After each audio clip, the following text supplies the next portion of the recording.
काजी साहब, यहाँ जो हमारे इंटरनल इश्यूज़ हैं, मामलात हैं, अब हम अक्सर डिस्कशन करते हैं प्रोग्राम्स में भी, ऑफ द रिकॉर्ड भी। आपके नज़दीक ये तमाम कामयाबियाँ, नेचुरली उसके अंदर एक बहुत बड़ा किरदार पाकिस्तान की इस्टेब्लिशमेंट का भी है। क्या ये चीज़ें, मसला तो हल नहीं होता पाकिस्तान के अंदर, या हल नहीं हुआ, और वो अनसर्टनटी या हम जिसे सियासी बहरान कहते हैं वो मौजूद है, लेकिन क्या इन तमाम तर कामयाबियों ने उस सियासी बहरान की अहमियत कम नहीं कर दी जो पिछले 1 साल पहले था या 6 महीने पहले था? आज उसकी इतनी ज़्यादा कोई बात नहीं कर रहा।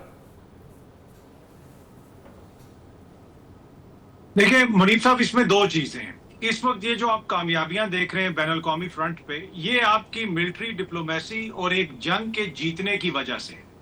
और ये वैसे देखे ना, कोई आप सिर्फ इस हुकूमत पे इल्जाम नहीं लगा सकते। जिस वक्त इमरान खान साहब की हुकूमत थी, जब मौशी बहरान भी आता था, कौन जाता था मशरिक वुस्ता? कौन मशरिक वुस्ता की रियासतों को कन्विंस करता था कि पाकिस्तान में पैसे रखे? लेकिन इस दफा सोने पे सुहागा ये हुआ है कि पाकिस्तान ने एक जंग भी जीत दी है। वो जंग जिसकी बुनियादी तौर पे इजाजत भी इंडिया को अमेरिका ने नहीं दी थी। आपको याद होगा कि जेडी वैंस साहब का एक बयान आया था कि आप बड़ी कार्रवाई ना कीजिएगा, लेकिन फिर वो मामला वहां पे उल्टा पड़ गया। और ये जो सारा मामला है, ये आपकी मिलिट्री डिप्लोमेसी और मिलिट्री की जो कामयाबी है, ये उसके नतीजे में आप आलमी सतह पे ये सारी चीजें देख रहे हैं। लेकिन अगर आप दूसरी साइड पे देखें, आपकी जो सियासी साइड है वो बहुत ज्यादा लैग कर रही है। आप देख लेना कि आपने आलमी सतह पे तो ये सारी चीजें जहां पे फौज का या एस्टेब्लिशमेंट का किरदार था वो हासिल कर ली। जो मुकामी सतह पे आप जिस बुरहान की बात कर रहे हैं, क्या उसके अंदर आपकी नजर में इन्होंने कोई रत्ती बराबर भी बयानिया काउंटर किया? रत्ती बराबर भी इनका पॉलिटिकल ग्राफ ऊपर गया? कल की वर्ल्ड बैंक की जो रिपोर्ट है, पाकिस्तान में मजीद 1,75,00,000 लोग गुर्बत का शिकार हो चुके हैं, 40% बच्चे मेल नरिश्ड हैं। इनकी जो सियासी कामयाबियां हैं, जो मौशी तरीके से इन्होंने चीजों को यहाँ पे बेहतर करना था, वो नील बटाने लें।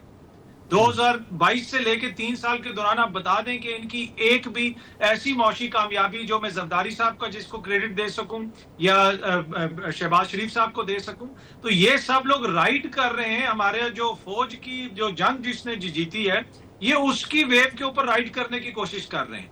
आखिर कब तक? इन्होंने डोमेस्टिकली जो चीजें डिलीवर करनी थी, अनफॉर्चुनेटली मुझे वो अभी तक डिलीवर होती हुई नजर नहीं आ रही। बट अतर काजी साहब, ये अभी मैं देख रहा था जो वफाकी वज़ीर इत्तलात हैं वो ये कह रहे थे कि पाकिस्तान को दुनिया सीरियसली ले रही है, बट आप कहते हैं कि एक बयानिया काउंटर नहीं कर पाए, हुकूमत कोई काउंटर नहीं कर पाई, यानी वो बयानिया जो कि तहरीक इंसाफ के बयानिया की नफ़ी करे।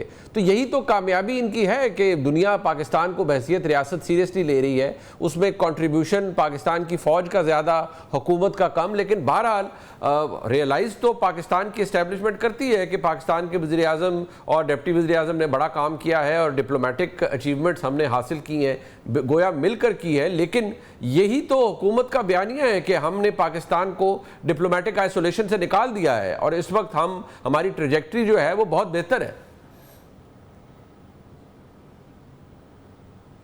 क्या ये बयानिया अवाम के जो मसाइल हैं उनको हल कर रहा है? देखे ना, इन्होंने तो एक सियासी यहाँ पे एक आपको कुशन देना है ना इस सारे निजाम को, कि मुकामी सतह पे लोग इस हवाले से क्या सोच रहे हैं। अब सैलाब की सूरत हाल हो जाए या उससे पहले मौशी सूरत हाल हो जाए, क्या पाकिस्तान के अंदर अभी ये लगता है आपको ऐसे कि शहबाज शरीफ साहब का और जरदारी साहब का जो इत्तेहाद है, उसकी पॉपुलैरिटी में गुज़िश्ता 3 साल के दौरान अगर 3% भी इजाफा हुआ हो, तो मेरे ख्याल में शायद ही उसके ऊपर कोई जो है इख्तलाफ आपसे कर सके कि जी हम इनको ये पूरे नंबर दे सकते हैं। लेकिन इन्होंने तो 3 साल में 3% नंबर नहीं अपने ये बढ़ा सके अवाम के मुकाबले में, और उसमें इनका अपना किरदार है। देखिए ना, आपने सऊदी अरब यहाँ पे इन्वेस्ट करना चाहता था, लेकिन इन्होंने जिस किस्म की यहाँ पे प्लानिंग की, उन्होंने भी आखिर में नाराज होकर पूछा कि भाई किस चीज में हम इन्वेस्ट करें, हमें कोई प्लान्स तो आप सही तरीके के दें।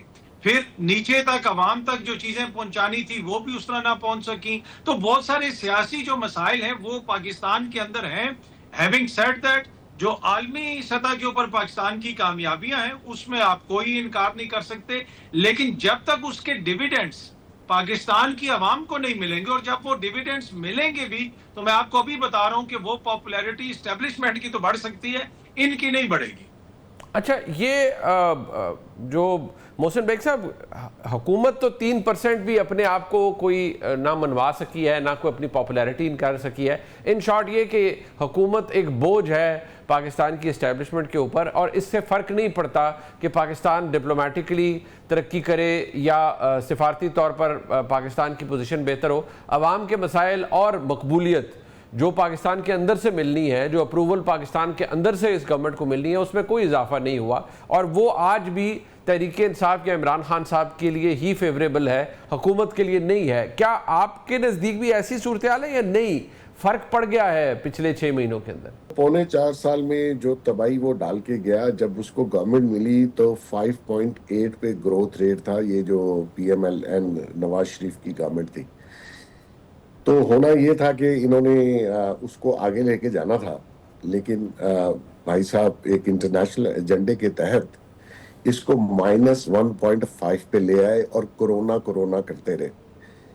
बात यह है कि इस मुल्क में जो भी हुकूमत आएगी उस बेचारे के पास देने के पैसे नहीं है, आप इनको निकाल दीजिए, अपनी मर्जी की अगर आपके पास कोई चॉइस है तो ले आए और देखिए अवाम को रिलीफ मिलता है या नहीं मिलता। IMF ने आपको जकड़ा हुआ है, और IMF के पास गया कौन था लेके ये सारा जो नया प्रोग्राम, और फिर उसको वायलेट भी किसने किया था, आपको याद होगा बानी ने जाती दफा वायलेट कर दिया।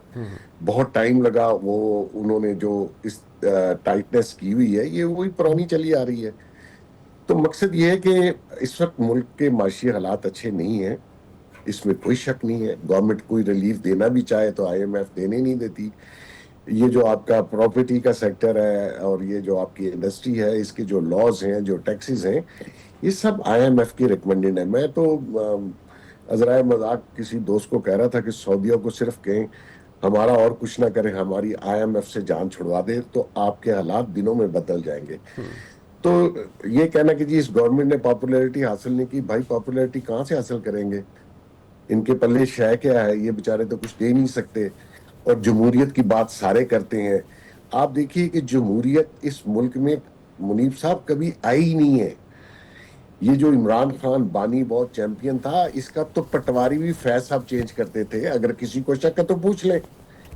तो मकसद ये कि हुकूमत तो एस्टेब्लिशमेंट ही चला रही थी पहले भी और आज भी, और एस्टेब्लिशमेंट की क्रेडिबिलिटी को बानी चैलेंज कर रहा था। आज वो पॉपुलर हैं, आज उनको दुनिया मान रही है, कोई उनको लंच पे बुलाता है, कोई ब्रदर आसम करके बुलाता है। तो भाई इस मुल्क में अगर स्टेबिलिटी आई है, किसी सूरत भी आई है, किसी सूरत, मैं नहीं कहता कि किस तरह आई है तो इसके हालात आने वाले दिनों में अगर स्टेबिलिटी रहेगी तो बेहतर हो जाएंगे।